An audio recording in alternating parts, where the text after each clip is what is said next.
Ang guro na nakatayo sa podyum, nagsasalita ng walang tigil tungkol sa monomial at polinomial. Ngunit walang sinuman sa klase ang interesado. Ang mga estudyante ay nakahiga sa mga mesa. Natutulog ng maramihan na parang bukirin ng mais na natumba sa bagyo. Galit na galit ang guro pero wala siyang magawa kundi tumingala at magmalasakit sa langit. Sa mga pasaway na ito, isa lamang ang natatangi, maingat na nagtatala ng bawat salita ng lektura, walang palampasin kahit isang tuldok o kuwit. Ito ay si Dong Gamin. Nakasuot siya ng makapal na salamin, nakayuko at nagsusulat. Seryoso. Hanggang sa mukha siyang kakaibang nilalang sa gitna ng mga bobong iyon. Mula pagkabata si Gamin ay mahilig ng mag-aral. Ngunit nakakapagtaka na laging kabilang siya sa mga bagsak. Nakiusap siya sa kanyang ina na kumuha ng tutor. Ngunit nanatili pa rin ang kanyang marka sa parehong lugar. Pinaghihinalaan pa ng guro, baka napagkamalan niya ang pangalan ng ibang tao sa pagsusulit. Dahil imposibleng ganito kahina. Ngunit hindi sumuko si Gamin. Sinamantala niya ang bawat oras at lugar para mag-aral. Mula sa pasilyo ng banyo hanggang sa boss. Ang resulta ay naging pangalawa siya sa buong paaralan mula sa baba pataas. Gayunpaman, pinanatili ni Gamin ang pangarap na makapasok sa universidad. Sa wakas nakahanap siya ng ibang landas. Humiling siyang makapasok sa isang bokasyonal na mataas na paaralan. At nagsikap na makakuha ng direktang slot sa universidad. Sa unang araw sa bagong paaralan, puno ng pag-asa si Gamin. Ngunit ang buhay ay hindi tulad ng panaginip pagkapasok pa lang sa klase. Nasaksihan niya agad ang isang labanan, na parang pelikula ng mga gangster. Ang mga estudyante sa paaralan ay puro maton. Mga tunay na siga, na ginawang kakaiba ang isang mabait na tulad ni Gamin. Ngunit hayaan na. Tiisin na lang para makakuha ng mataas na marka at makapasok sa universidad. Ngunit ang marka ni Gamin ay nanatiling mababa malapit sa pinakababa. Nagsimula siyang magduda, baka naman ang mga estudyanteng ito ay nagpapanggap lang na tamad. Pero pag-uwi ay nag-aaral ng husto. Kahit paano, may natitira pang pag-asa si Gamin. Sa wakas nakahanap siya ng kasama sa pag-aaral. Kinabukasan, sinuri niya ang bawat isa sa klase. At natuklasan ang mga matang uhaw sa kaalaman ni Kim Sul. Kaya naman sinubukan ni Gamin na lapitan siya para yayain mag-aral ng magkakasama. Ngunit bago pa man siya makapagsalita, isang maton ang sumugod at nanggulo kay Seul. Pinaglalaban ang posisyon sa ranggo ng paaralan. Ang mga kaklase ay masayang nanood at sumigaw. Kailangang lumaban si Han. Sa kasamaang palad, masyadong mahina si Sehan. Natsa at bumagsak sa ranggo 171. Sa sandaling ito, dumating ang tagapangasiwa. Nag-anunsyo ng bagong guro na papalit sa dating klasehan. Sinong mag-aakalang ang pumasok ay si Genji, ang dating tutor ni Gamin noong junior high. Pagkapasok pa lang sa klase, nabigla si Genji. Isang estudyante, walang pakundangang naghagis ng baso ng tubig sa pisara. Pagkatapos ay sinuntok ang mukha ng kaklase dahil sa malakas na utot. Ang kapaligiran sa klase ay magulo na parang nasirang pamilihan. Habang naglilinis ng basura, natakot pa siya nang makitang puno ng upos ng sigarilyo ang basurahan. Patunay na ang mga estudyante sa paaralan ay naninigarilyo. Nang hayagan at walang takot. Sa oras na ito napansin ni Han Goong si Gamin pagkatapos ng maraming taon.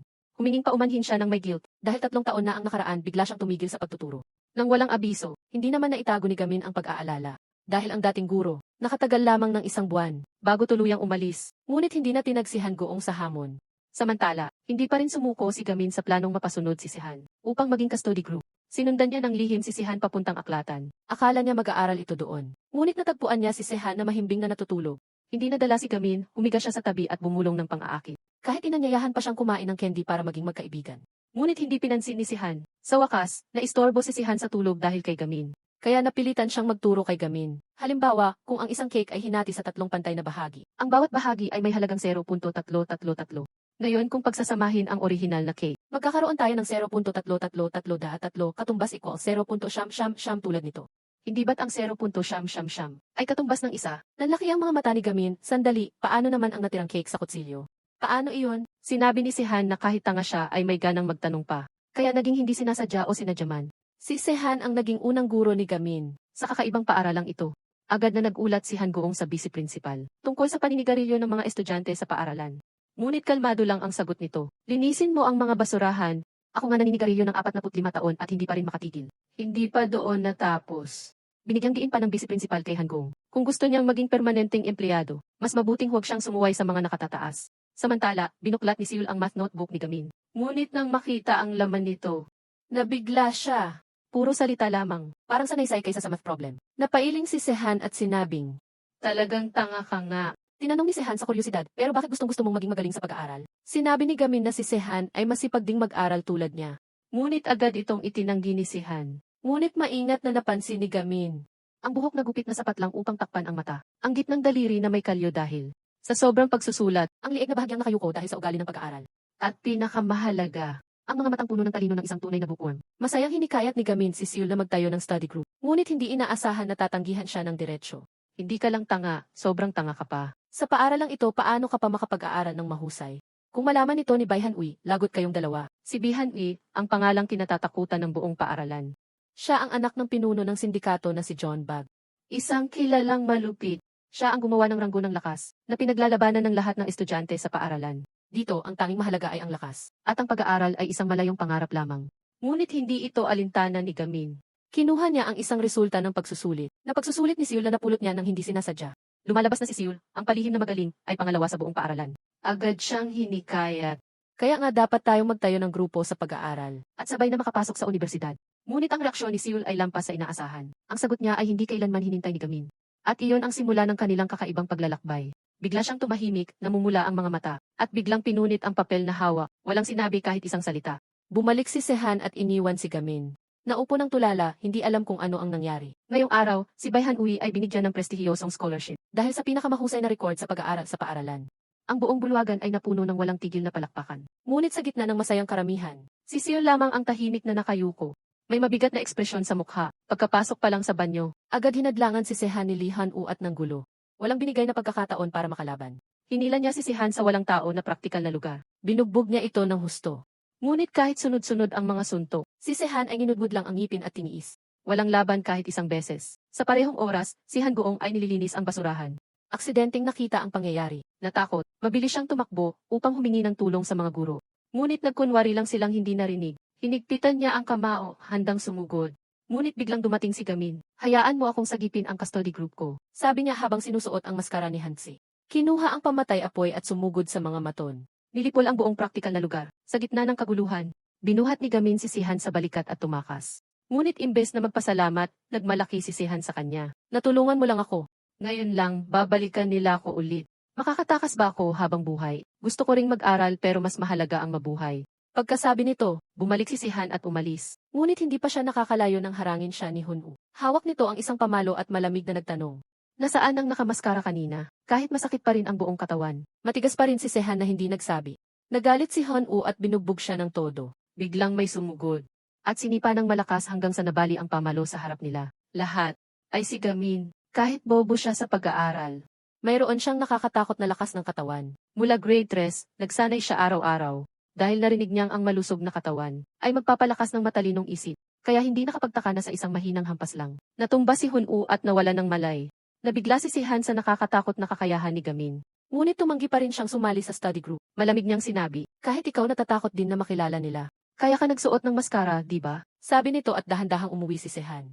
Ngunit hindi kapayapaan ang naghintay sa kanya, kundi isang palo mula sa lasing na ama.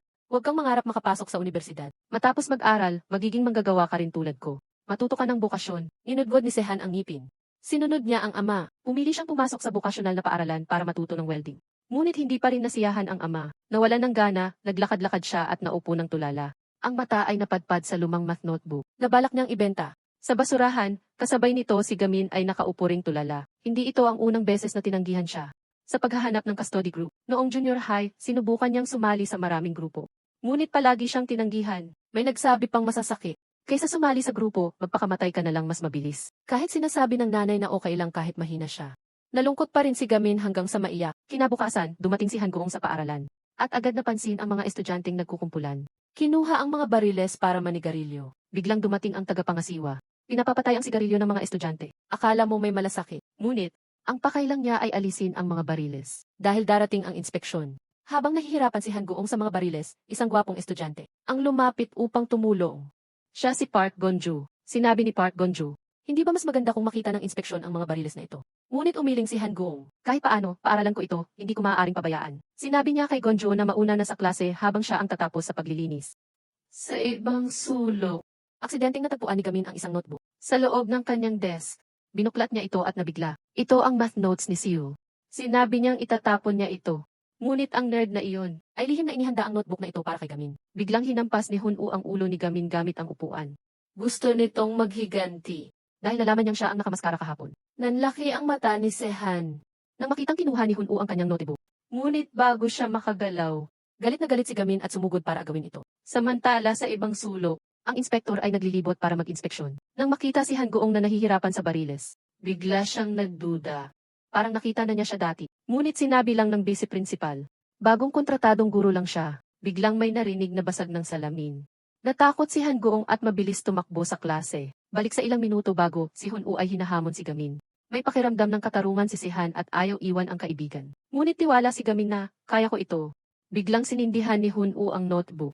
Hindi pa doon natapos. Binuhat niya ang martilyo para patayin si Gamin. Ngunit hindi pinansin ni Gamin ang atake.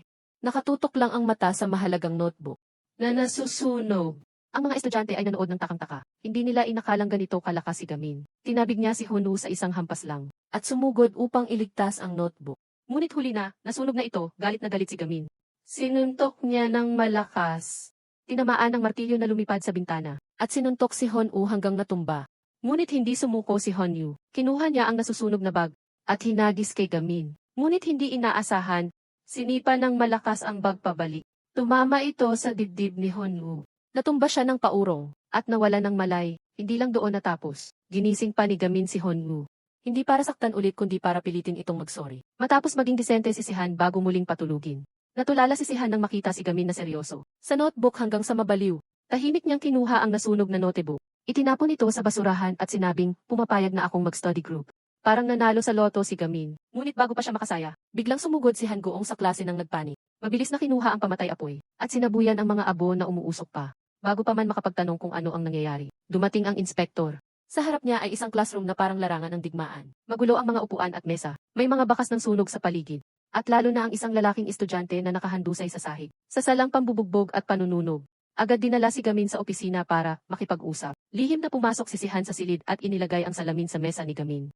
Salamat sa pagligtas sa akin kahapon. Natuwang-tuwa si Gamin at ngumiti ng todo. Sobrang excited. Nang tawagin siya ni Sihan na, kapitan ng study group. Masayang bumalik si Sihan sa klase. Ngunit pagkapasok pa lang, nakita niyang nagkakagulo at naghiwa-hiwalay ang mga tao. Bumalot ang tensyon sa paligid. Nang tatlong maton ang dumating ng may ganang-gana, hinintay nila si Hun-woo. Hinawakan nila ito at dinala sa rooftop para ipakita kay Bihanui. Kasabay nito sa harap ng inspektor. Matapang na sinabi ng vice principal, kami ay tatapos sa problema ng karahasan ng tuluyan. Sa pamamagitan ng pagpapaalis kay Gamin, natakot si Han Goong at nakiusap para kay Gamin ngunit tinanggihan. Nang makitang aalis na ang dalawa, kinuha ni Han Goong ang buong tapang at sinabi, mas pinapahalagahan ng paaralang ito ang opinyon ng inspektor kaysa sa mahigit 600 estudyante nito. Hindi siya ang nagsimula. Binugbog at binuli siya hanggang sa napilitan siyang ipagtanggol ang sarili. Hindi ko sinusuportahan ang karahasan. Ngunit sa isang paaralan tulad nito, ano pa ang paraan ng mga bata para protektahan ang sarili? Biglang napagtanto ng inspektor na siya ang nanguna sa pagsusulit ng guro noong nakaraang taon. Ngunit sa anumang dahilan, hindi siya opisyal na nagparehistro kaya kinansela ang resulta. Tiningnan ng inspektor si Han Goong at tinanong, paano mo balak lutasin ang problema ng paaralang ito? Sa anong paraan? Sabi ni Han Goong natutulungan niya ang mga bata sa study group. Na siyang ideya rin ni Gamin, na interesuhan ang inspektor sa panukalang ito. Habang nainis ang vice principal, ngunit wala siyang magawa, binalaan niya na kung mabigo ang plano ng study group. Matatapos agad ang kontrata ni Han Goong. Kinabukasan, alas 5 ng umaga. Naroon na si Gamin sa parke, masigasig na nagsasanay. Sobrang focus niya hanggang sa sinabi ng guard na, 6 oras 30 minuto na. Kaya nagmadali siyang umuwi at naghanda para sa paaralan. Sa gate ng paaralan, naroon na si Sihan naghihintay. Ngunit nagpanggap na nagkataon lang ang pagkikita kay Gamin. Ang nerd na ito, kahit nagmalamigan, natatakot pa rin na mapansin ng mga maton.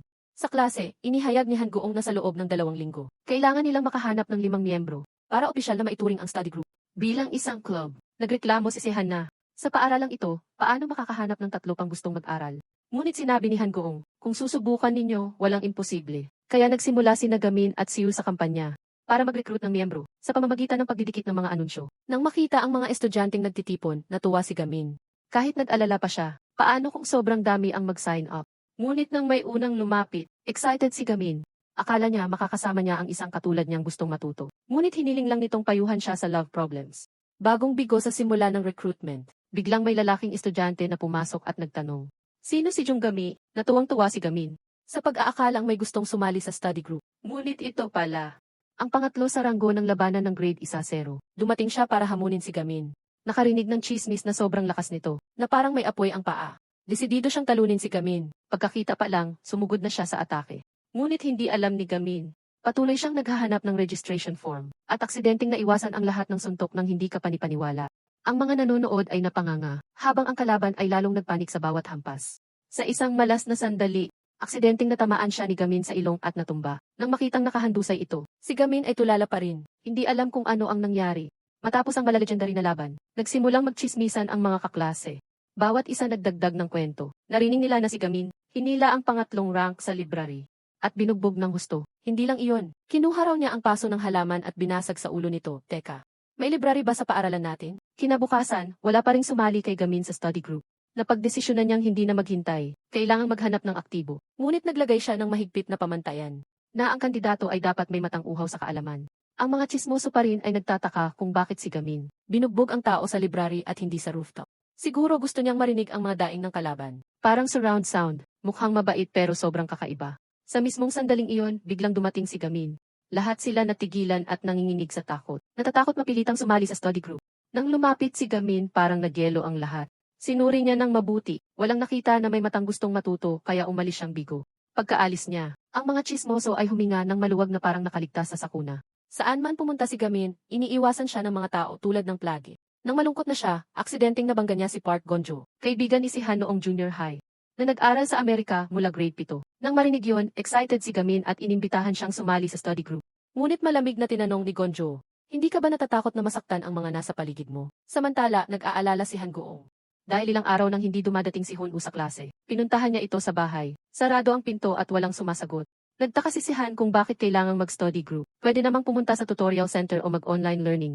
Bumuntong hininga si Gamin at sinabing, nasubukan ko na lahat yan. Pero hindi gumana. Sabi ni Han, sa totoo lang, mas bagay ka sa sports kaysa sa pag-aaral. Ngunit para kay Gamin, ang sports ay paraan lang para maging malusog at makatulong sa pag-aaral. Nang makita ang dalawa na bagsak ang loob, inaya sila ni Han Goong sa bookstore. Tinanong niya, may gusto ka bang bilhin na libro? Sabi ni Gamin, lahat ng libro meron na ako. Pero pumili pa rin siya ng maraming ballpen. Nagtaka si Han Goong, bakit ang dami mong binili na ballpen? Masayang ipinakita ni Gamin, ito para sa math. Ito tumutulong sa memorya. Ito hindi na uuwi ang tinta. At itong bago, matibay hawakan kaya gusto ko subukan. Napailing na lang si Han Goong sa kanya. Nang malaman na si Seul ay gumagamit lang ng murang ballpen tulad ng Thenlong, naisip ni Gamin na baka ang paggamit ng murang ballpen ang sikreto sa pagiging matalino. Nagpasya siyang bumili rin ng isa balang araw. Tinanong ng dalawa si Han Goong, bakit ka pa nagturo dito? Kahit pumasa ka bilang top sa exam, sa ganitong bagsak na paaralan. Nag-alinlangan si Han Goong at sinabing nakalimutan niyang magrehistro. Sa daan pa uwi, napansin ni Han Goong na ang librong binili ni Gamin nasa bag niya. Balak niyang tawagan si Gamin. Ngunit biglang napansin na bukas na ang pinto ng bahay. Sa loob ay si Han-woo. Nabugbog ang mukha kasama ang dalawang maton na naghihintay. Binalaan niya na tatawag siya ng pulis. Pero sinabi ni Han-woo na kapag umalis siya, tapos na sila. Utos ni Bai Han-woo na gawin ang lahat para hindi na siya makapagturo. Nakita ni Gamin ang missed call mula kay Han Goong at tumawag agad. Ngunit bago pa makasagot si Han Goong, nahulog ang phone dahil sa hampas ni Han-woo. Hawak ni Han-woo ang crowbar at balak saktan siya. Ngunit biglang namatay ang ilaw. Isang misteryosong tao ang dumating. Binugbog ang lahat at hinila si Han Goong palayo. Sumunod agad si Han-woo. Ngunit nakapasok na sila sa elevator. At ang bayani, walang iba kundi si Park Gonjo. Pagkababa sa ground floor, agad siyang nakaharap sa mga maton na naghihintay. Walang pag-aalinlangan. Sinipa ni Gonjo ng malakas ang humarang. Para makababa sa basement, hindi pa nakakahinga ng mahimbing, hinabol na sila ng grupo ni Han-woo. Sinubukang tawagan ni Han Goong si Gamin para humingi ng tulong. Ngunit nakita na sila ng mga maton, at agad pinalibutan. Mula sa gilid ni Han Goong, nakikiusap siya na patawarin. Ngunit biglang sinaktan siya ng malakas. Na naging dahilan ng pagkatumba niya, ginalit ito ni Gonjo. Sumugod siya at sinuntok ng diretso ang mukha ng maton. Hinamon niya ang lahat na lumaban. May suot na iron gloves. Walang takot si Gonjo na harapin ang mga maton ng mag-isa. Pinabagsak ang mga ito ng husto. Gayunpaman, sa huli, natamaan siya ng pamalo at natumba. Hawak ang tiyan sa sakit. Biglang naalala ni Han-woo. Noong grade 2, si Gonjo ay nasaksak at nasangkot sa isang kaso ng pagpatay. Binugbog siya ng grupo ng maton. At si Gonjo ay yumuko lang at tiniis, hindi makalaban. Sa tamang oras na atake si Han-woo kay Han Goong. Biglang dumating si Gamin. Hinala niya na may mali dahil hindi niya makontak si Han Goong. Kaya pumunta siya roon. Tinanggal ni Gamin ang salamin. Tiwala siyang humarap sa mga maton ng mag-isa. Kinuha ang kahoy para salagin ang kadena. At hinampas ito ng diretsyo sa dibdib ng kalaban. Nabali ang kahoy. Ngunit naging 2 piraso ng stick. Walang inaasahan na. Ito ang paboritong armas ni Gamin. Nagsimula siyang magmanipula ng stick tulad ng eksperto. Parang si Bruce Lee. Pinahirapan ang mga maton ng todo. Sinubukan ni Han-woo na saksakin si Gamin mula sa likod. Ngunit mabilis na sumugod si Gonjo para iligtas siya. Binugbog si Han-woo at tinanong tungkol sa kaso ng pagpatay. Handa nang basagin ni Gonjo ang ngipin ni Han-woo. Ngunit pinigilan siya ni Gamin. Malapit nang sumigaw si Gonjo. Alam mo bang patay na ang nanay ko? Sa sandaling iyon, si Han-woo at ang mga kasama niya ay tumakas sa gulo. Balak habulin ni Gonjo. Ngunit natigil dahil sa sakit ng sugat. Pinayuhan niya si Han Goong na huwag maging masyadong mabait sa mga maton. Dahil ang nanay niya ay ganoon din noon. At ikaw Gamin, kalimutan mo na ang study group. Dahil minsan ang buhay ay hindi tulad ng nasa libro. Binigay ni Han Goong ang libro kay Gamin. Pinangaralan siya. na may oras pa para maghanap ng kasama sa study group. Pag-uwi ni Gamin, si Han Goong ay nagpakita ng pagod. Balak niyang tawagan ang pulis. Ngunit biglang may kumatok na kasama ni Hun-woo. Pagkakita kay Han Goong, lumuhod ito at humingi ng tawad. Nabubulol na sinabi na kung hindi siya sumunod kay Bai Hanui, mamamatay siya.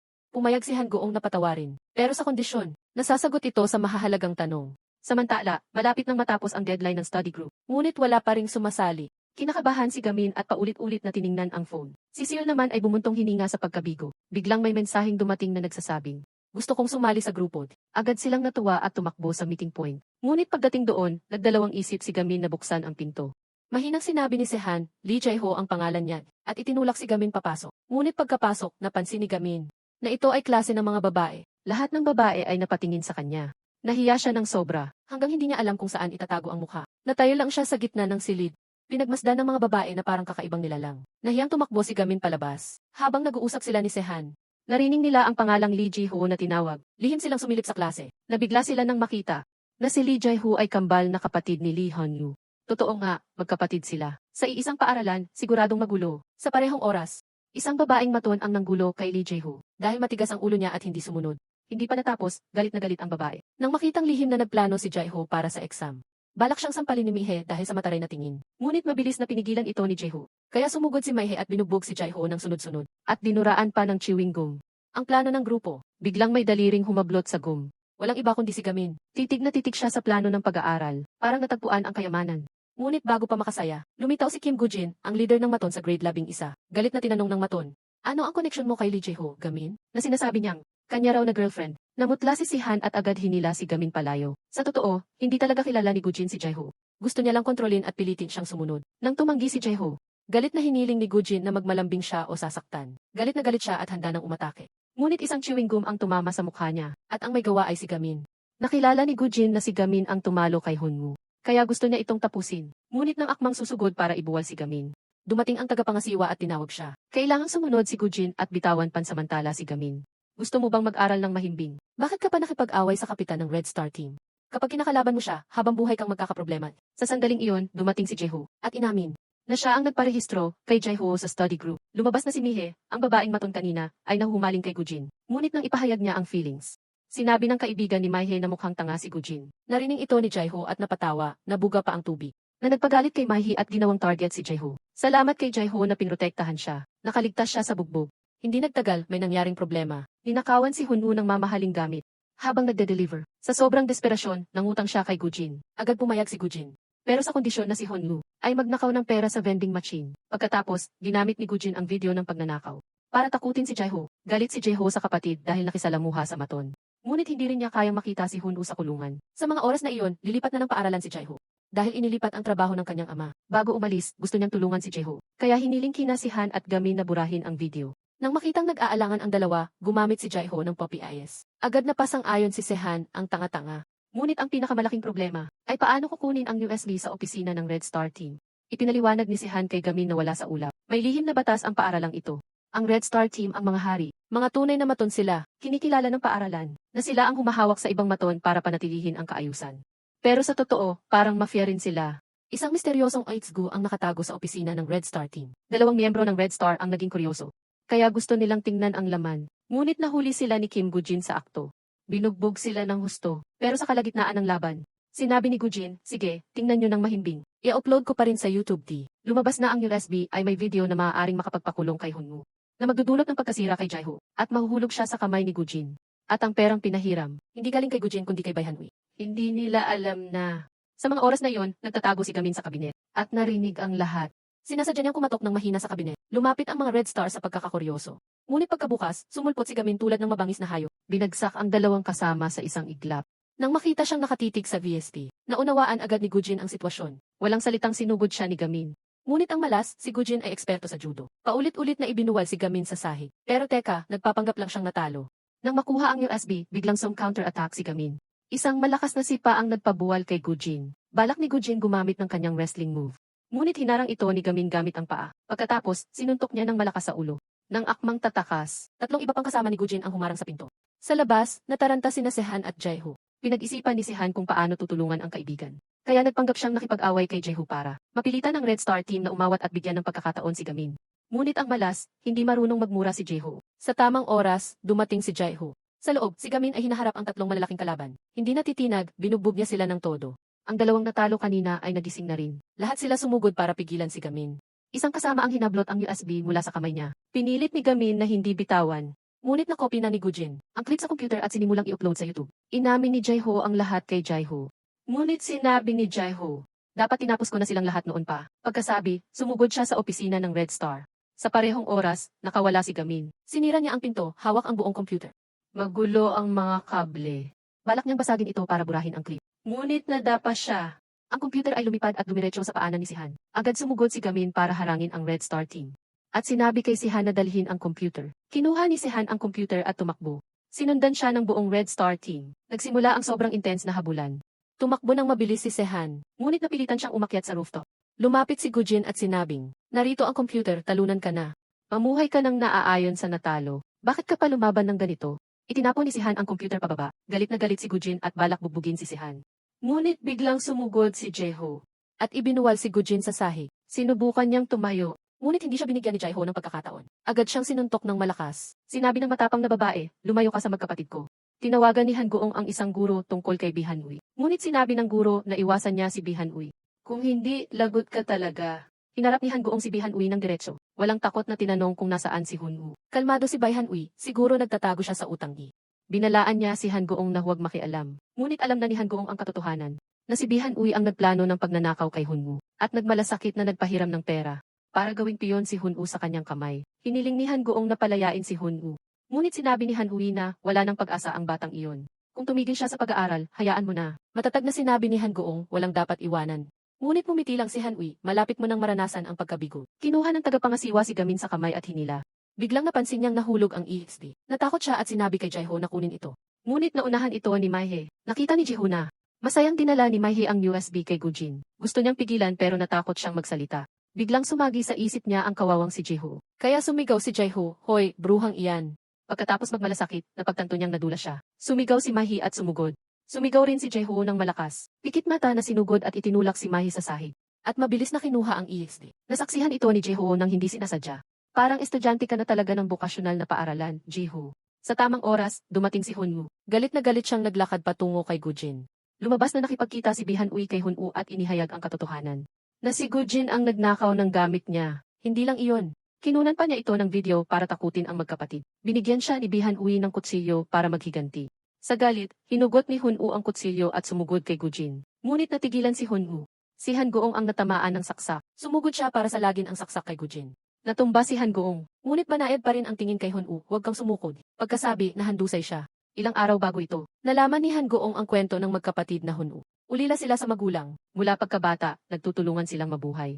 Mahilig sa sports si Jaiho, ngunit walang pera para ituloy ang pangarap. Kaya ibinuhos niya ang lahat sa pag-aaral. Umaasang makakabangon siya balang araw. Ngunit ang kapatid niya ay hindi makapaghintay. Gusto niyang kumita ng maraming pera para tulungan ang ate. Para hindi kailangang iwan ni Hun Woo ang pangarap. Sa sobrang pagnanais na kumita, nilinlang siya ni Bihan Uy. Ginawang alipin si Hun Woo. At ngayon, masyado na siyang nalubog. Natakot si Gamin at binuhat si Han Goong papuntang ospital. Sa kabutihang palad, matagumpay ang operasyon. Gising na si Han Goong. Samantala, dinala ni Jaiho si Hun Woo sa pulisya. Nanatili siya sa labas ng ospital ng matagal bago pumasok. Humihingi ng paumanhin ng mahina. Ngunit hindi sinisi ni Han Goong ang magkapatid. Banaed lang niyang binanggit ang study group. Sa wakas, nagpa siya si Jaiho na hindi lilipat ng paaralan. Umayag siyang sumali sa study group kasama ang lahat. Sinubukan ng lahat na kumbinsihin si Jaiho na sumali rin. Kinabukasan, masaya si Gamin. Inayos niya ang study group board kasama si Jaiho. Ang cool niya kaya napangiti si Gamin ng todo. Kinakabahan si Gamin. Hindi alam kung sino ang huling miyembro ng study group. Sa mga oras na yon, kinuwento ni Sehan na dinakip ng pulis si Bihan Uy. Kakaiba na parang walang pakialam si Bihan Uy. Parang plinano niya na ang lahat. Dapat sana pareho silang napunta sa kulungan kasama si Han Woo. Ngunit hindi maipaliwanag kung bakit pinalaya si Bihan Uy. Agad-agad, biglang may malaking bato na lumilipad papasok sa klase. Binasag ang bintana. Sa ibaba, may sumigaw na tinawag si Gamin. Lumabas na si Gujin, nahiya ng matalo ng babae. Kaya hindi sinabi ang totoo. Kaya akala ng lahat si Gamin ang tumalo sa kanya. Nilabag nito ang isang hindi nakasulat na batas. Ang mga nasa mababang baitang ay hindi dapat makipagkumpetensya sa mga nasa itaas. Sinamantala ng mga tsismoso ang pagkakataon para magkalat ng apoy. Pinukaw nila si Kanggo, ang numero 1 maton sa grade 11, para hamunin si Gamin at patunayan ang pwesto. Ngunit kalmado lang si Gamin, maghari ka na. Akala ni Kanggo natakot sa kanya si Gamin. Ngunit binigyan siya ng mga tsismoso ng maling ideya, kaya nag-init ang ulo. Sa galit, inilabas niya ang kanyang trump card, si John, pula ang buhok. Nakakapasa lang ng aplikasyon para sa study group ni Gamin. Sinabi niya na pupunitin niya ang aplikasyon sa harap ni Gamin para ipakita na ang sinumang maglakas loob sumali sa study group ay sasaktan lang. Kapag kinanti mo ang study group ko, tapos ka na. Tumalon si Gamin mula sa ika-4 na palapag tulad ng Spider-Man. Sinuntok niya ng diretsyo sa mukha si Kanggu. Bago pa man maunawaan ni Kanggu ang nangyari. Napanganga ang lahat, maliban kay Jun pula ang buhok na nagliwanag ang mga mata. Lumabas na mula pagkabata, mahilig si Jun sa pakikipaglaban. Ngunit palagi siyang natatalo. Masigasig siyang nagsanay pero hindi pa rin umayos. Para mapabuti, nagpa siyang pumasok sa bokasyonal na paaralan, kung saan puno ng mga eksperto sa pakikipaglaban. Parang isda sa tubig, mabilis siyang umunlad, umakyat siya sa rank 17 sa battle chart. Ngunit lagi siyang natatalo sa rank 16 na. Hanga pagkatapos, nang masaksihan niya ang whirlwind kick, ni Gamin nakamangha-mangha. Mula noon, pinangarap ni Jun na maging disipulo ni Gamin. Sumulat siya ng aplikasyon para sa study group. Ngunit malinaw ang layunin, dominahin ang bokasyonal na paaralan. Tiningnan ito ni Gamin at agad siyang pinaalis. Ang grupo natin ay para sa pag-aaral, hindi para makipaglaban. Matagal na nakiusap si Jun pero hindi siya pinayagan. Kaya pumayag siyang sumali bilang estudyante. Kaya binuksan ni Gamin ang pinto. Binigyan siya ng pagsusulit. Habang bumibisita ang grupo kay Han Goong, masigasig na ginawa ni Jun ang pagsusulit. Bago matapos, pumasok ang isang kilalang gangster. Nakasuot ng itim at puno ng tattoo. Napagkamalan niya si Jun bilang si Gamin, ang leader ng grade 1-0. Kaya sinabihan siyang sumama. Agad sinabi ni Jun na siya si Gamin, at masayang sumakay sa sasakyan. Nasaksihan ito ni Gonjo nang hindi sinasadya. Sa ospital, binisita ng pulis na si Teman si Han Goong. Lumabas na magkakilala sila mula sa isang kaso noong nakaraang taon. Nagtaka siya. Bakit mo piniling magturo sa paaralang puno ng maton? Habang nasa sasakyan, naalala ni Jun pula ang buhok ti ang nakaraan. Noong bata, lagi siyang binubuli pero may anti. Ang matalik na kaibigan na laging sumasagip at umaalo. Pinahalagahan ni Jun ang pagkakaibigang iyon kaysa anumang bagay. Ngunit, pumasa si Andy sa pagsusulit para sumali sa gang ni John Bai. Pagkatapos ay tinapos ang kanilang koneksyon. Huminto ang sasakyan sa harap ng madilim na bodega. Ang gangster ay handa nang kunin si Jun. Ipinakilala niya ang sarili bilang recruiter ng gang ni John Bai. At inihayag ang entrance test para sa tatlong nangungunang estudyante ng bawat paaralan. Kailangan lang kunin ang susi sa hood ng Kia na sasakyan sa harap at makakasali ka sa gang at mapapasayo pa ang kotse. Siyempre, hindi ganoon kasimple ang bagay. Para makuha ang susi, kailangan mong talunin ang tatlong matitigas na kalaban na may masamang record, mula sa pagnanakaw hanggang sa pambubugbog. Napamura si Jun at galit na sumugod. Samantala, bumalik si Gamin at ang grupo sa library. Ngunit wala si Jun, pula ang buhok ti. Bumuntong hininga si Jaiho. Parang sili ang pulang buhok na iyon. Siguradong maton, paano siya makakapag-aral? Nabigo ang lahat. Ngunit sa tamang oras, pumasok si Gonjo. Pinuri ng gangster ang mga estudyante ng bokasyonal na paaralan. Totoong may potensyal bilang maton. Hindi nakapagtataka na ito ang duyan ng mga batang gangster. Ngunit matapos makita ang laban ni Jun na sobrang pangit, agad niyang napagtanto na hindi siya si Gamin. Ang bihirang halimaw sa kasaysayan ng paaralan. Pagkatapos, sinuntok niya si Jun ng malakas at sinabi, "Buti na lang natalo ka. Nanloko ka pa ha?" Balak pa sanang dagdagan ang bubog ng sumugod ang grupo ni Gamin. Hawak ang pagsusulit ni Jun. Pula ang buhok ay pumasa sa entrance test ng grupo. Sinabi ng gangster, may katapatan din pala ang mga batang ito. Ngunit mabilis niyang napansin na si Gamin, ang tunay na hinintay niyang halimaw. Tinapakan niya ng malakas si Jun, at hinamon, kung gusto mong iligtas ang kaibigan mo, lumaban ka rito. Ito ang pagsubok para sa reserba ng gang ni John Baek. Samantala sa presinto, nagtaka si Teman kung bakit mabilis pinalaya si Bihanui. Hindi normal ang bilis na iyon, at kilala niya ang pangalan ko kahit baguhan pa lang ako rito. May problema ba sa presintong ito? Sinabi ng kapitan, huwag kang magmalabis. Bata lang ng high school iyan. Sa parehong oras, ang dalawang kuwang, sina Jaiho at si Han, nanginginig sa harap ng presinto. Balak mag-report ng pagdukot kay Jun ng gang ni John Baek. Pinakalmahan ni si Han si Jaiho. Kahit papaano, hindi kasing nakakatakot dito. Kaysa harapin ang mga gangster ng direkta. Bumalik sa bodega, hinamon ng gangster si Gamin. Tiningnan niya si Jaiho at sinabing, mag-ingat ka. Baka mag-alala ang nanay mo. Ngunit mali ang akala ni Gamin. Hindi na tinag si Jaiho sa malaking kalaban. Si Gonjo rin, sinuntok ang may hawak ng pamalo ng walang palya. Ang kalaban ni Gamin, may dalang kutsilyo ng may kumpiyansa. Ngunit hindi inaasahan na gumulong lang si Gamin ng papel bilang tubo. Umiwas ng mahusay at gumanti. Mas malakas ang kaalaman kaysa sa anumang armasti. Ginamit niya ang papel na tubo para harangin ang kutsilyo. At nagbigay ng knockout punch. Nang matapos si Gonjo sa kalaban, sumugod si Gamin para tulungan si Jaiho. Ngunit gamit ang isang kamay lang, hinawakan ng gangster ang suntok. At itinapon si Gamin sa dingding. Bumangon siya at tumalon para sumipa. Ngunit umiwas ang gangster at gumanti, itinapon si Gamin ulit. Tunay na maton ang isang ito. Walang ibang paraan, kundi sabay-sabay silang tatlo sumugod. Ngunit kalmado pa rin ang gangster sa pagtutol. Napuno ng bugbog ang grupo, kahit natamaan ng malakas na suntok ni Gamin. Nakatayo pa rin ang gangster na parang walang nangyari. Tinanong niya, bakit mo pinoprotektahan ang walang kwentang iyan? Hahadlang lang siya sa'yo di.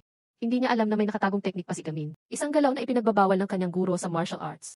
Dahil masyadong delikado. Nang malaman ng guro na kahit anong aral ni Gamin, bagsak pa rin ang grado. Sinabi niya, uunlad lang ang tao kapag may karapat-dapat na kalaban. Ang pagsusulit ni Jun ay 24 lang sa 100. Mababa pero mas mataas pa rin kaysa kay Gamin. Sinabi ni Gamin, hindi hadlang si Jun, kundi isang karapat-dapat na kalaban. Si Jun, pula ang buhok, ay natigilan. Sa loob ng maraming taon, Palagi siyang hinamak ng iba, kahit ang dating matalik na kaibigan. Hindi siya itinuring na karapat-dapat na kalaban. Sumugod si Gamin at ginamit ang bawal na teknik. Ang sipa niya ay napakalakas, itinapon ang gangster. Pabangga sa dingding. Hindi pa doon natapos. Sinundan ni Gamin ng sunod-sunod na suntok at sipa. At sa isang malakas na suntok, binasag ang dingding. At natalo ang gangster. Natakot sina Gonjo at Jaiho. Parang alien ang tingin kay Gamin. Ngunit nang yumuko si Gamin para kunin ang salamin. Biglang may kotse na dumating sa bilis ng kidlat. Itinulak si Gamin ni John, pula ang buhok, para maiwasan sa isang saglit. Isang lalaki ang bumaba ng kotse, bumingisi at nag-aya. Gamin, maging manager ng militar ng gang ni John Bae. Magandang oportunidad ito. Hindi nag-isip si Gamin at tinanggihan agad. Makakapasok kami sa universidad. Tumingin ang lalaki kay Gonjo at ng asar. Pumasok ka rito para alalahanin ang isang tao, di ba? Huling habilin ba yan ng nanay mo? Galit na sumugod si Gonjo. Ngunit umalis na ang kotse. Hindi nagpatalo, sumakay si Gonjo ng motor at hinabol. Sa parehong oras, dinala ng dalawang kuwang ang pulis. Natulala si Temman. Nang makita na ang isang high school student ay nahuli. Ang kilalang kriminal ng gang ni John Bae. Humiling si Jaiho ng parangal, malaki ang naitulong namin. Baka madagdagan pa ang punto sa college entrance exam. Ngunit sinabi ni Temman ng diretsyo. Parangal, saan? Hindi kayo hinuli sa pambubugbog, swerte niyo pati. Narinig ito ni Jaiho at nagmalasakit. Nang makita ang tensyon, binabaan ni Temman ang boses. Pasensya na sa pagpapalaganap ng mga gangster. Pero dapat malinaw. Hindi maaaring purihin ang karahasan. Inabot niya ang calling card kay Gamin, tawagan mo ako kung kailangan mo. Darating agad ako. Sinabi ni Jaiho, hindi pala basura ang matandang ito. Ngunit paglingon, wala na si Gamin. Lumabas na natakot siyang pagalitan ng nanay kaya sumakay ng bus pa uwi. Inulat ni Temman kay Han Goong ang nangyari. Salamat sa grupo ni Gamin, nagkaroon ng lead ang pulis tungkol kay Bihanwi. Lumabas na ang lalaking mayabang kanina ay si Maminhon. Pinakamalapit na tauhan ni Hanui. Pagkatapos ng insidenteng ito, opisyal nang napasama si Gamin sa blacklist ni Hanui at binigyan siya ng 4 na bituin katulad ni Han Goong. Nang gabing iyon, nagkukwentuhan ang grupo sa chat. Lahat masaya. Si John, pula ang buhok, kahit nasa ospital. Hindi nakalimutang magpasalamat. Nang tanungin ng grupo ang susunod na plano, sinabi niya, mag-aaral tayo ng sama-sama. Ipinahayag ni Kapitan Gamin, mula ngayon, mag-aaral tayo ng 14 na oras sa isang araw. Seryoso ka ba, Lolo? Kaya nagsimula ang mga kabataan sa kanilang paglalakbay sa pag-aaral. Magkasama ang grupo sa pagre-review at gumawa ng panuntunan. Ang may pinakamababang marka ay parurusahan. Alam na natin kung sino ang mapaparusahan. Kinabukasan, pagdating sa gate ng paaralan, hinadlangan sila ng Red Star team ni Gujin. Wala kayong winter jacket. Umuwi kayo at kumuha o mapaparusahan kayo. Sa kabutihang palad, dumating si Han Goong sa tamang oras at nagsalita. Panahon ng pagbabago. Pwede ang mga estudyante magsuot ng spring-summer uniform. Hindi ba alam ng Red Star ang rules? Galit na galit ang Red Star team pero wala silang magawa. Matapos ang maraming pangyayari, labis ang tuwa ng grupo, nang opisyal na makalabas si Han Goong sa ospital. Sumigaw si John, pula ang buhok, ang galing ng grupo natin, sobra. Si Maam nasaksak pa ng ilang beses pero matibay pa rin. Ngunit pagkalabas ng ospital, agad pumunta si Han Goong sa vice principal para iulat ang tungkol sa study group club. Samantala, si Han U ay napunta na sa juvenile detention. Natutuwa ang vice principal nang malaman na naayos ni Han Goong ang kaso ni Hun Unang mahimbing. Ngunit nagmalasakit siya nang makita ang proposal na magtatag ng disciplinary council. Kahit na ganito si Bihan Uy, ibinalita pa rin ni Han Goong ang magandang balita. Opisyal nang kinikilala ang study group at ang unang aktibidad ay makipagpalitan ng kaalaman sa mga paaralan sa Seoul. Excited na excited ang lahat, nagbihis ng sobrang ganda. Pero hindi maintindihan kung bakit sa bahay maganda ang damit. Pero pagdating sa kapital, mukhang luma ang suot. Ang pinakamalala ay si John, pula ang buhok ti. Nagsuot siya ng purong puti. Lahat napatakip ng bibig sa pagtawa, kaya si Sihan at Jaiho ay hindi alam kung saan itatago ang mukha. Sa daan, may 2 lalaki na ng asar, sama kayo sa amin sa Seoul tour. Para bang sinasabi nilang probinsyano kami, agad lumuhod ang 2 sa gitna ng kalsada. Nangakong, hindi na nila babaliwalain ang mga estudyante mula sa direktang lungsod. Sa kabutihang palad, bago dumating ang guro, pinatawad sila ni Jaiho ng mahimbing. Ngunit may isang hindi pa dumarating, si Gamin. Lumabas na hindi siya nakatulog buong gabi at natulog ng mahimbing. Gulat na gulat ang grupo nang makita ang napakagandang paaralan. Lampas sa kanilang imahinasyon, dumating ang senior teacher ni Han Goong at inikot sila sa paligid. Ito ang isa sa 3 pinakaprestihiyosong high school na may mataas na passing rate sa college. Dito, bawat estudyante ay kailangang sumali sa isang study group. Maganda at moderno ang facilities. Ngunit pagkakita sa lider ng grupo, nakaramdam agad sila ng malamig na aura. Ang babaeng ito, malamig ang mukha, kaya nagmalasakit si Jaiho. Nang pumasok sa study group room, ang mga estudyante ng Seoul, nakatuon lang sa kanilang mga computer. Walang pakialam sa iba. Ang 2 kuwang, sina Jihoo at si Han, humanga lang. Sobrang ganda ng gamit nila. May mga colored pens pa. Kung makikita ito ni Gamin, mabaliw siya sa tuwad. Ngunit matagal nang hinintay, wala pa rin si Gamin. Lumabas na mali ang ipinadalang pangalan ng paaralan ni Jihoo, Manik. Kalmado pa rin ang grupo, walang problema. Walang paaralang ganito ang pangalan. Ngunit sa tamang oras, naroon si Gamin sa harap ng gate ng isang paaralan na may pangalang Munich. Sa labas, mukhang luma at sira-sira. Ngunit sa kanyang kumpiyansa, pumasok si Gamin ng walang pag-aalinlangan. Sa isip niya, siguro may malalim na kasaysayan ang paaralang ito para maiwasan ang tensyon sa exchange program. Ng mga estudyante ng Seoul, nagmalasakit silang magpakilala at ipakilala ang sarili. Ngunit isang babae mula sa Manu School, parang may galit sa mga estudyante mula sa mga paaralang. Kilala sa Maton, ipinahayag niya ang kanyang iritasyon ng lantaran. May problema ka ba sa paaralan ko? Tanong ni Jaiho. Lumapit si Jaiho agad. Ano ang opinyon mo sa paaralan namin? Malamig na sumagot ang leader ng Manu Group. Bakit lagi kayong gumagawa ng gulo sa buhay namin? Pagkasabi, umalis siya, iniwan ang grupo na naguguluhan. Hindi maintindihan kung bakit ganito ang tingin ng babae sa kanila. Isang lalaking estudyante ang mahinang nagsalita. Sa totoo lang, binubuli kami. At ang mga nang-aapi ay mga estudyante mula sa Manic High School. Sa kabilang banda napakinggan ng grupo na magpatuloy siya tungkol kay Junmin. Kagrupo nila. Siguro binubugbog at tinutokso kami ng mga iyon. Ngayon mismo, lumabas na kamakailan, nilak ng magulang ni Junmin ang bank card niya. Walang pera pambayad sa mga bully. Kaya binugbog siya ng husto. Matapos, turuan, si Junmin, malamig na inutos ng leader. Tawagan mo ang magulang mo para buksan ang card. O huwag ka nang umuwi. Bumalik sa grupo. Sinabi ni si Han, bakit hindi kayo mag-report sa pulis? Siguro may mga magulang na may impluwensya rito. Umiling ang lalaki ng malungkot. Ang mga magulang na nag-ulat sa pulis ay binayaran ng ganti ng mga Maton ng walang awa. Saka lang naintindihan ng grupo ang tunay na dahilan kung bakit ang babae kanina ay may ganitong opinyon sa mga paaralang kilala sa Maton. Matapos mapunta sa maling paaralan, pumasok si Gamin at natulala sa tanawin sa loob. Puno ng graffiti ang paligid kaya napahanga siya. Wow, ibang klase ang art school na ito. Ilang hakbang pa. Inisip ni Gamin, siguro sobrang stress sa pag-aaral kaya nagdugo ang ilong. Talagang dedikado sa pag-aaral. Kakaiba ang vibe pero patuloy siyang naglakad ng walang alinlangan. Sa puso niya, excited siyang naisip. Kakaiba ang lugar na ito. Punong-puno ng passion sa pag-aaral. Matapos maligaw-ligaw, nakatagpo rin si Gamin ng grupo ng estudyante. Masayang lumapit siya, mga kaibigan. Pwede ko bang malaman kung saan gaganapin ang study group exchange? Ngunit imbes na ituro ang daan, tinignan siya ng grupo mula ulo hanggang paa.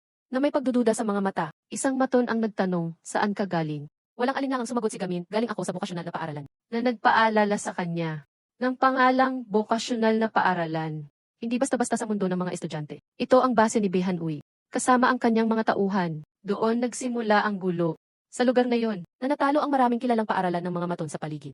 Upang itaas ang bokasyonal na paaralan bilang hari ng underworld. Sa mundo ng mga estudyante ng Ancheon. Upang palakasin ang kapangyarihan, si Han Uy ay gumawa pa ng sistema ng pagraranggo ng lakas kung saan lahat ng ibang paaralan ay kailangang yumuko sa bokasyonal. Isang maingat na lalaki ang nagtanong, ano ang ginagawa ng bokasyonal dito? Gusto niyo bang palawakin ang teritoryo? Nang marinig ang salitang teritoryo, kumislap ang mga mata ni Gamin. Akala niya gustong-gusto rin nilang mag-aral at makipagpalitan ng kaalaman sa matematika. Sa oras na iyon, napansin niya ang isang salamin sa sahig. Walang malay na yumuko si Gamin para kunin ito at sa tamang sandali. Sininyasan ng lalaki ang kanyang mga kasama na umatake. May nagmalasakit, kumuha ng pamatay-apoy para tamaan sa ulo si Gamin. Iniangat ng Maton ang pamatay-apoy. Ngunit bago pa man makababa, sinuntok ni Gamin ang pamatay-apoy na nagpalubog ng malaking bahagi nito. Natulala ang lahat na panganga sa takot. Kanina pa kami may kutob na mali, ngayon malinaw na. Walang matinong estudyante na magtatapo ng salamin ng ganyan sa loob ng silid-aralan. Pinipilit pa rin ng Maton si Junmin na tawagan ang magulang para i-unlock ang bank card at maglagay ng pera para sa kanyang gaming. Nanginginig si Junmin habang hawak ang telepono, desperadong nag-iisip ng paraan para makatakas. Sa tamang oras, narinig sa labas ang malalakas na tunog ng bugbugan. Lalong lumakas ang ingay ng labanan. Isang Maton na may buhok na 2 tandang bawas 6 son na style ang nagtaka, ano? Bakit sobrang lakas ng laban nila ngayon? Nang buksan niya ang pinto para tingnan. Sa harap niya ay nakahandusay na ang kanyang mga kasama, bawat isa sa iba't ibang sulok. Ang tanging nakatayo sa harap niya ay si Gamin. Walang galos. Sa loob, nanginginig pa rin si Junmin habang hawak ang telepono. Nay, kung ayaw mong kunin ang bangkay ko, buksan mo na ang card. Pagkasabi, ang Maton sa loob ay natamaan at napalipad pabalik sa classroom. Napabulaga si Junmin. Wag na, Nay, buhay na ako. Inabot ni Gamin ang salamin kay Junmin at tinanong, ikaw ba ang may-ari ng salaming ito? Nang makita ni Junmin si Gamin parang pamilyar. Balak siyang tanungin, ngunit biglang tumunog ang telepono ni Gamin. Mula sa kabilang linya sinasihan at ang grupo, saan ka napadpad, Gamin? Sinabi ni Jun, pula ang buhok. Nakalutang ka ba talaga sa Manic High? Ang paaralan natin para sa study group exchange ay ang Manu High sa tapat, pero napunta ka sa pugad ng mga Maton. Nakatagpo ka ba kay Junmin doon? Tiningnan ni Gamin ang lalaki sa harap niya. Tumango si Junmin, oh, narito siya sa akin. Natakot si Junmin at tumayo bigla. Tumakas ka na, kung hindi mapapahamak kami. Sa sandaling iyon, dumating ang leader ng mga Maton. Diretsong lumapit kay Gamin at umatake. Ngunit dahil suot ni Gamin ang salamin na nakasil ang lakas. Nang ibuwal siya sa mesa, tinanggal ni Gamin ang salamin at ibinigay kay Junmin tapos na. Matatapos na ang lalaking iyan. Ngunit nag-aalala ang isang mahiyain na kaibigan. Sigurado akong nahihirapan na si Gamin. Agad sumagot si Jun, pula ang buhok. Mukhang hindi mo pa kilala si Gamin. Kaming mga kaibigan niya ang sasabihing tapos na ang maton na yan. At tulad ng inaasahan, nang tanggalin ni Gamin ang salamin, doon niya binuksan ang kanyang kakayahan. Sa isang tuhod sa ere, natamaan ang maton at bumagsak agad. Kahit si Junmin, na nasa tabi lang, napanganga sa gulat. Sinabi ni Gamin kay Junmin, ngayon na talaga ang oras para mag-study group. Matagumpay at masigla ang study group exchange. Siyempre, para sa lahat maliban kay Gamin. Habang ang mga kaibigan ay nagpapalitan ng kaalaman. Nang mabilis na parang kidlat, si Gamin ay parang pato na nakikinig sa kulo dahil wala siyang naintindihan. Kahit na may mga hindi pagkakaunawaan at gulo kaninang umaga. Sa wakas, nagkasundo rin ang dalawang grupo at natapos ang sesyon ng masaya. Tinihaya ni Junmin si Gamin sa isang sulok. May bahid ng guilt sa kanyang mga mata. Naalala mo ba ako? Noong junior high, hiniling mo sa akin na sumali sa study group. Pero tinanggihan kita. At hinamak pa kita. Ngayon, gusto ko talagang humingi ng tawad. Kahit matagal nang nakalipas. Naalala pa rin ni Junmin si Gamin, kundi dahil noong simula ng taon, ipinahayag ni Gamin na siya ang magiging numero 1 sa paaralan. Ngunit matatag siyang nanatili sa pinakababa. Kahit parang suntok ang alaala. Pinangaralan pa rin ni Junmin, magmalasakit ka. Baka balang araw, maging numero 1 ka sa buong bansa. Sigurado sa pakikipaglaban. Hindi sa pag-aaral. Narinig ito ni Gamin at naantig. Namuo ang luha sa kanyang mga mata, na napansin ni Jun pula ang buhok. Sumigaw siya, hoy, umiiyak si Gamin, mga kaibigan. Kinabukasan, bumalik ang grupo sa bokasyonal na paaralan. Para magtatag ng study group club, dahil hindi angkop ang library para sa pangmatagalang pagtitipon. Nagdesisyon silang linisin ang lumang bodega sa rooftop. Bilang kanilang base, kahit luma at maalikabok ang mga gamit doon.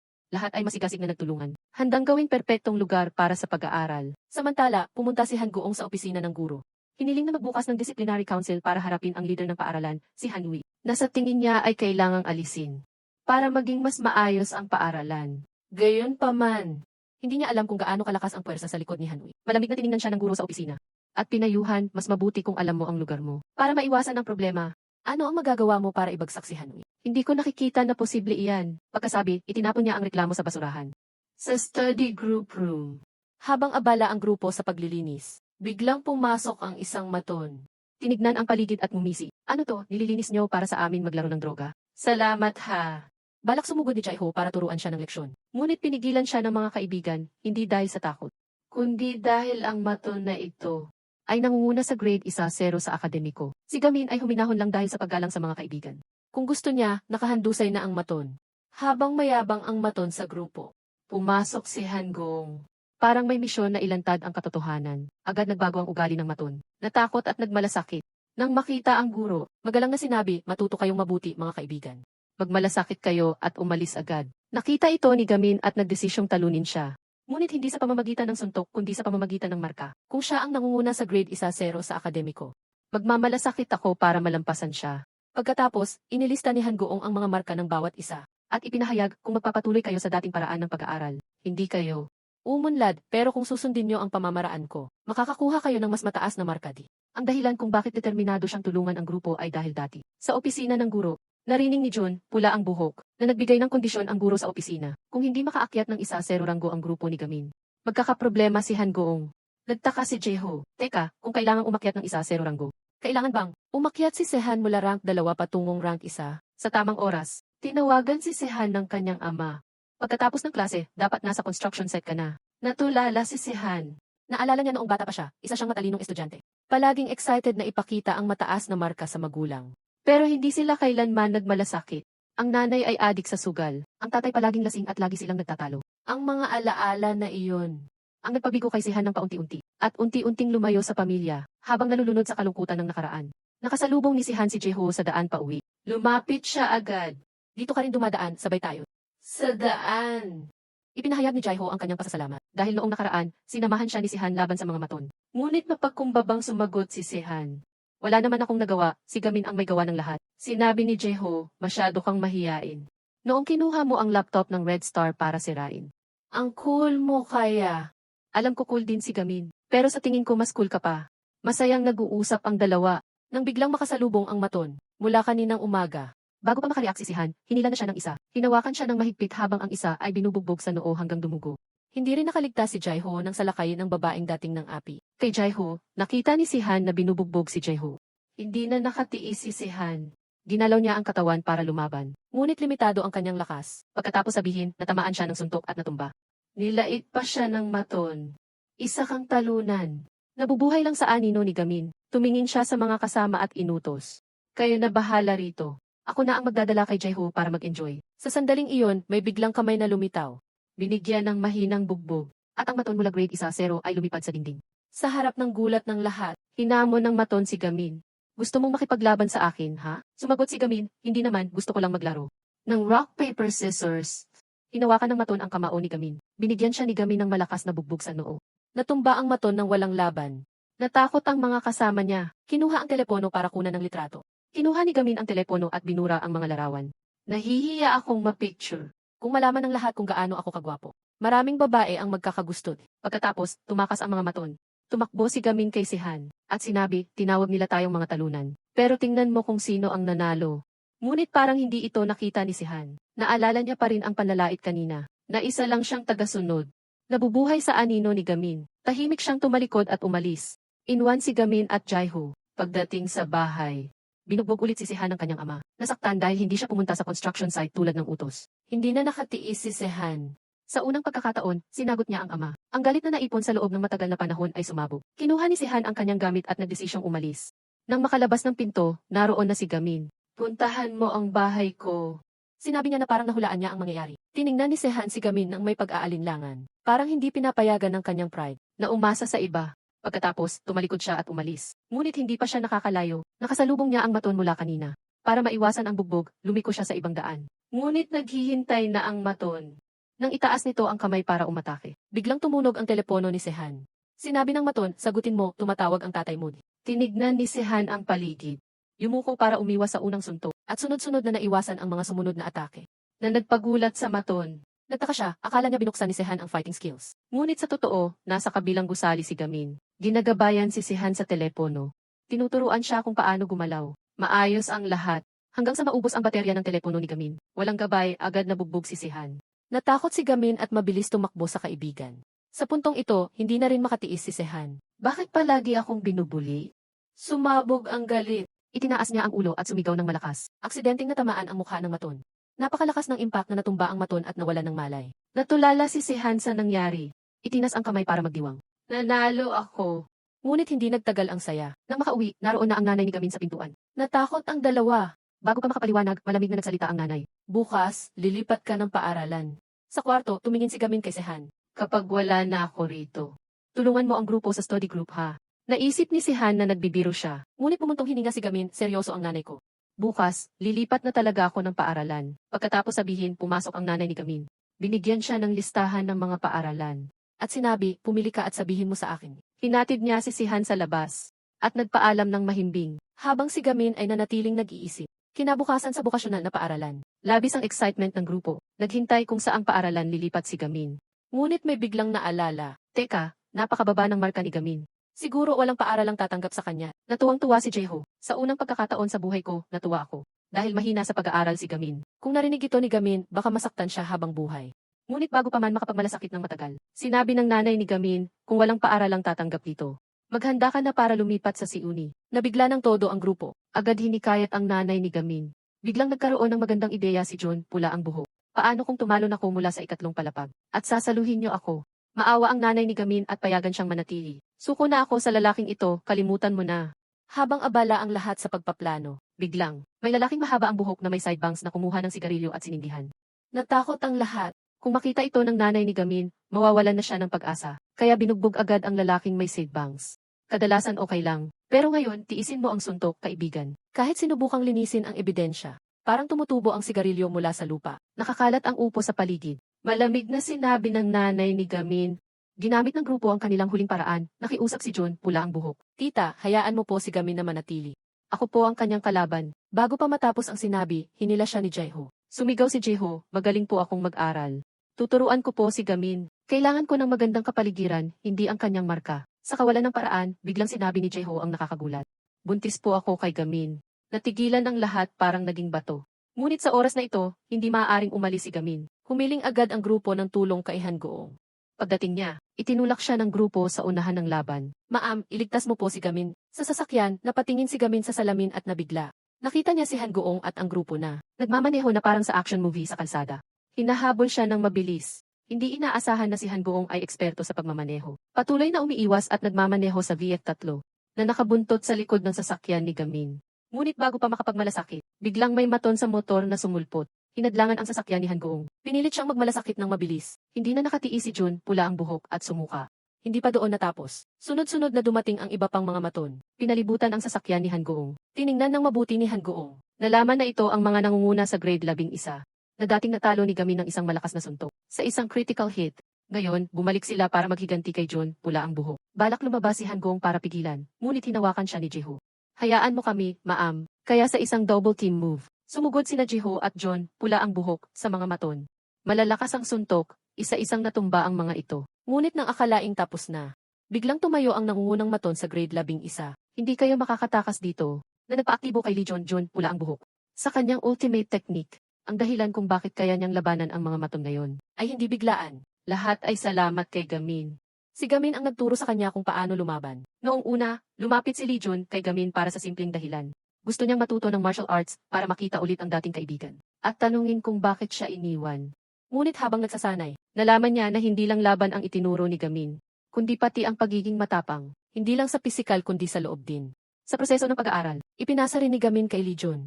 Isa sa kanyang ultimate techniques, bumalik sa kasalukuyan. Sinabi ni Lee Jun, Jaiho, sumama ka kay Maamhan para habulin si Gamin. Ako na ang bahala sa mga grade 11 na ito.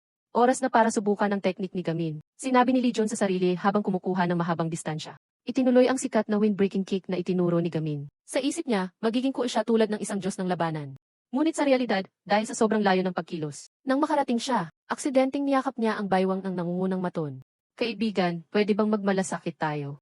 Samantala kay Gamin, ang nanay niya, ay nakikipag-usap sa isang ahente tungkol sa paglipat ng paaralan. Dumating na ang study group ni Gamin kasama si Hangoong.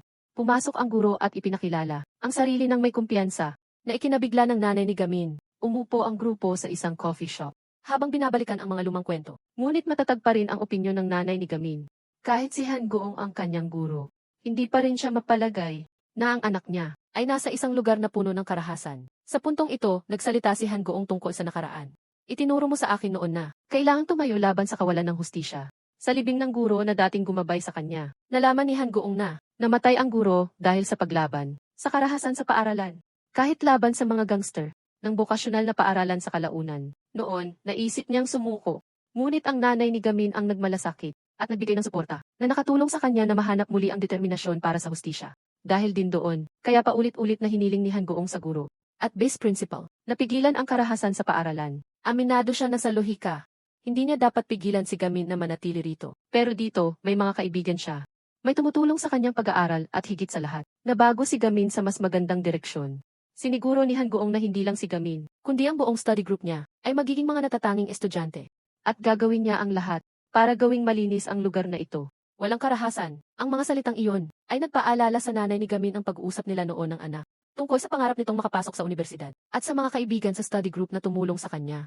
Mukhang, ang mga bagay na ito ay unti-unting nakapaglambot sa puso niya. Sa tamang oras, biglang pumasok ang grupo ng mga maton. Lumabas na dati pa. Isinumit na ni Hangoong ang reklamo laban kay Hanui sa vice principal. At ngayon, kasama ng kanyang mga kasama, narito sila para harapin siya. Ngunit hindi man lang nagmalasakit si Hangoong. Patuloy lang siyang kalmadong nagkwento sa nanay ni Gamin. Nang makitang hindi siya pinapansin, nagmalasakit ang tauhan ni Hanui. Mukhang hindi marunong sumunod ang guro. Sige, lahat kayo laban sa akin. May suporta naman kami mula sa gang ni John Baek. Kaagad, isang maton ang sumugod para saktan si Hangoong. Balak umaksyon si Gamin. Ngunit nakita niyang lumilipad ang pamalo ng 1 metro. Na nagpagulat sa lahat, lumabas na ang nanay ni Gamin ang may gawa noon.